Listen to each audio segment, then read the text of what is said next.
Assalamualaikum warahmatullahi wabarakatuh. Saya Fikri Fauzi Agustian, jabatan sebagai analis peraturan perundang-undangan dan rancangan peraturan perundang-undangan pada bagian hukum Sekretariat Daerah Kabupaten Tasikmalaya. Kali ini saya akan membuat resume mengenai manajemen ASN. Yang pertama adalah ASN itu berkedudukan menjadi dua. Pertama adalah PNS, yang kedua adalah P3K atau pegawai pemerintah dengan perjanjian kerja. Kedudukan ASN sebagai unsur aparatur negara yang menjalankan kebijakan yang ditetapkan oleh pimpinan instansi pemerintah serta harus bebas dari pengaruh dan intervensi semua golongan dan partai politik. Peran dan tugas ASN. Perannya adalah perencana, pelaksana, dan pengawas penyelenggaraan tugas umum pemerintahan dan pembangunan nasional melalui pelaksanaan kebijakan dan pelayanan publik yang profesional, bebas dari intervensi politik, serta bersih dari praktik korupsi, kolusi, dan nepotisme. Tugas ASN yang pertama sebagai pelaksana kebijakan publik, yang kedua sebagai pelayan publik, yang ketiga sebagai perekat pemersatu bangsa. Hak dan kewajiban ASN. Yang pertama, hak PNS adalah gaji, tunjangan, dan fasilitas. Yang kedua, cuti. Yang ketiga, jaminan pensiun dan jaminan hari tua. Yang keempat, perlindungan. Dan yang kelima, pengembangan kompetensi. Untuk hak P3K adalah gaji dan tunjangan. Yang kedua, cuti. Yang ketiga, perlindungan. Dan yang keempat, pengembangan kompetensi.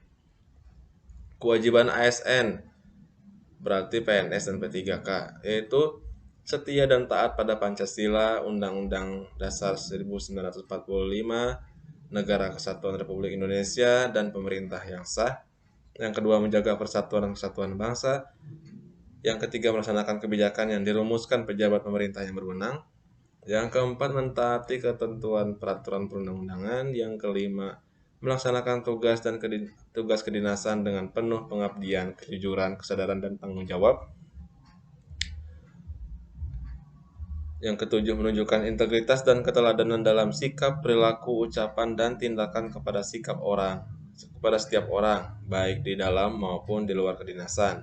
Yang kedelapan, menyimpan rahasia jabatan dan hanya dapat dikemukakan rahasia jabatan sesuai dengan ketentuan peraturan perundang-undangan. Yang kesembilan, bersedia ditempatkan di seluruh wilayah negara Kesatuan Republik Indonesia. Kode etik ASN. Kode etik dan kode perilaku bertujuan untuk menjaga martabat dan kehormatan ASN. Fungsinya adalah yang pertama sebagai pedoman, panduan birokrasi publik atau aparatur sipil negara dalam menjalankan tugas dan kewenangan agar tindakannya dinilai baik. Yang kedua, sebagai standar penilaian sifat, perilaku, dan tindakan birokrasi publik atau ASN dalam menjalankan tugas dan kewenangannya. Dan yang ketiga, etika birokrasi penting sebagai panduan norma bagi aparat birokrasi dalam menjalankan tugas pelayanan pada masyarakat dan menempatkan kepentingan publik di atas kepentingan pribadi, kelompok, dan organisasinya. Kemudian, lanjut ke bagian sistem merit dalam manajemen ASN. Bagi organisasi, sistem merit itu mendukung keberadaan prinsip akuntabilitas yang saat ini menjadi tuntutan dalam sektor publik.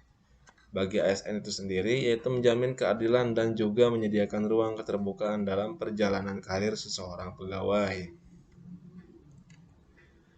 Manajemen PNS, yaitu penyusunan dan penetapan kebutuhan. Yang kedua, pengadaan. Yang ketiga, pangkat dan jabatan. Yang keempat, pengembangan karir. Yang kelima, pola karir. Yang keenam, promosi. Yang ketujuh, mutasi. Yang kedelapan, penilaian kinerja. Yang kesembilan, penggajian dan tunjangan. Yang kesepuluh, penghargaan. Lanjut ke disiplin. Kemudian pemberhentian, jaminan pensiun dan hari tua. Kemudian ke perlindungan. Untuk P3K yaitu mulai dari penetapan kebutuhan. Yang kedua, pengadaan. Yang ketiga, penilaian kinerja. Yang keempat, penggajian dan tunjangan. Yang kelima, pengembangan kompetensi. Yang keenam, penghargaan. Yang ketujuh, disiplin. Yang kedelapan, pemutusan hubungan perjanjian kerja. Dan yang kesembilan adalah perlindungan. Sekian video resume dari materi manajemen ASN dari saya. Kurang lebihnya mohon maaf. Wassalamualaikum warahmatullahi wabarakatuh.